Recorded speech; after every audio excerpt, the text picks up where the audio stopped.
If you have the Gen 2 Prius, the Toyota Prius, from 2004, like the 2008, 9-ish, guess what? I got something for you. If your AC just quit working, 9 times out of 10, it's going to be the resistor, okay? The resistor. Now, if you got AC and it's blowing hot air, that's another situation. But, again, I want to tell you, this right here is your friend. Matter of fact, you're in luck today. I got a part number for you for that resistor. It's going to be 30-0176. Again, that's 30-0176. The blower motor, okay? That's this thing right here. It looks like a little hamster wheel. Y'all know the little hamster wheel. They get stuck in that thing.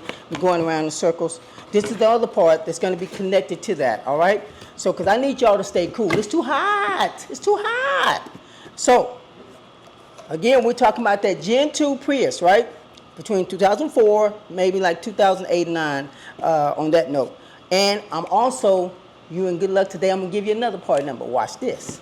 This part number is going to be P as in Paul, M as in Mary, 9249. I'll repeat it. P as in Paul, M as in Mary, 9249. Come on now. Y'all can't be out there sweating out your hair, your clothes. It's too hot. We got to keep y'all cool.